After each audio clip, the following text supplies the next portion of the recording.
Guess करो guys कि इतनी ज़्यादा भीड़ यहाँ पे हमारे गांव पर क्यों लगी हुई है। हेलो दोस्तों, कैसे हैं आप सभी। आई होप आप सभी बहुत अच्छे होंगे। तो स्वागत है आपका हमारे एक और न्यू ब्लॉग में। तो कैसे हैं आप सभी। मैं अभी आया हुआ था, मैं अपने गांव में हूं, जैसा कि आप लोगों को पता ही है। और मेरी तबीयत थोड़ा अस्वस्थ है, इस वजह से मैं आया हुआ था थोड़ा टहलने के लिए बाहर। और ये मेरे मतलब मेरे गाँव का नज़ारा है, मतलब यहाँ खेत होते हैं। और ये क्या, ये कल बहुत तेज़ आंधी आई हुई थी, तो इसकी वजह से ये मेरा पेड़ जो है, महुआ का पेड़ है, तो ये टूट गया है। ये टूट गया, तो चलो इसके पास चल के तुमको दिखाता हूँ मैं इस पेड़ की हालात। अभी मैं आ चुका हूँ इस पेड़ के पास, जैसा कि आप देख सकते हो। देखो कितना भयंकर टूटा हुआ है। देखो देखो, इतना मतलब कितनी जगह से फट गया है, तो इसकी इतनी बुरी हालात हो गई है। और ये मेरा अकेले का पेड़ नहीं है, नहीं तो मैं इसका कब का कटवा के अपने घर ले गया होता। इसमें मतलब हम लोग का बहुत सारे दादा चाचा सभी लोग का साझा हुआ है इसमें, तो सभी लोग आएंगे तभी इसका बंटवारा होगा। उसके बाद देन ये सबके घर में जाएगा और जलेगा, और ठंडी में भी काम आएगा। अभी फिलहाल तो इतना ही, क्योंकि अभी तो मैं इधर ही टहल ही रहा था। लेकिन अब जा रहा हूँ, बहुत देर से टहल रहा हूँ, तो मैंने सोचा कि एक वीडियो बनाया जाए। लेकिन अब जा रहा हूँ घर। तो ये देखो, ये हमारे घर जाने का रास्ता। ये देखो, मतलब गांव वाले लोगों को कितना ज़्यादा परेशानियाँ झेलनी पड़ती है। देखो ये रास्ता है, और यहाँ का जो प्रधान है वो तो उसका बात ही अलग है।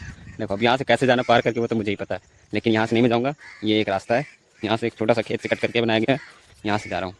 तो चलो आपको दिखाता हूँ घर पहुँच करके। अभी फिलहाल मैं आ चुका हूँ घर। एंड देन आप लोग देख ही सकते हो, ये मेरे गाँव का रास्ता है। ये देखो गाइस, अभी मैं जा रहा हूँ नहाने। देन फाइनली दोस्तों मैं नहा धो करके आ जाता हूँ। रोम रोम भाइयों, सिस्टम पार देंगे। और मैं फटाफट रेडी हो जाता हूँ एंड देन खाना वाना खाता हूँ। खाना वाना खा करके एकदम मस्त होकर के फिर मैं बैठ जाता हूँ पढ़ने के लिए। अभी मैं पढ़ रहा था खाना वाना खा करके। तो मैं ये मतलब जियोग्राफी का दूसरा चैप्टर पढ़ रहा था। ये देखो क्लास 8 की जियोग्राफी है, उसी का दूसरा चैप्टर पढ़ रहा था। तो ये मेरा भतीजा एक छोटा सा, देखो तुमको दिखाता हूँ। ये देखो, ये इतना हरामी है। ये मेरी पेंसिल देखो कहाँ पे, देखो वो पड़ी पेंसिल मेरी। अब पढ़ने अलग नहीं दे रहा, बार बार कॉपी खींच रहा है। ये देखिए क्या, इधर इधर इधर हाय बोल दो, हाय बोलो, हाय हाय बोलो।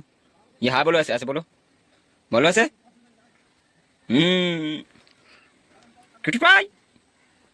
और उसके बाद मैं अपने भतीजे को छोड़ता हूँ उसके पापा के पास। एंड देन मैं चलाता हूँ अपने बिस्तर पर, सो जाता हूँ। सो करके जगता हूँ देन 1 घंटे बाद। फिर उसके बाद, क्योंकि मुझे यार रेस्ट करना बहुत ज़्यादा जरूरी है, और इकलौते मर्द को साथ में लेकर के मैं आ जाता हूँ उसको दिलाने के लिए सामान दुकान। तो दुकान में देखते कि भुट्टा वाला भी आया हुआ था, तो पहले तो उसे भुट्टा दिलाता हूँ। भुट्टा दिलाने के बाद देन उसको मैं फिर टॉफी वगैरह दिलाता हूँ। देन सामान देने के बाद मैं उठाता हूँ अपनी बाइक और निकल जाते हैं ठंडी ठंडी हवा का आनंद लेते हुए मार्केट। और डॉक्टर मुझे बोला है कि तुम्हारे प्लेटलेट्स बहुत ज़्यादा डाउन है, तो इस वजह से मुझे छेने खाने पड़ रहे हैं। एंड देन उसके बाद भाई देखता हूँ बाहर निकल करके बारिश बहुत तेज हो रही थी चौराहे पर।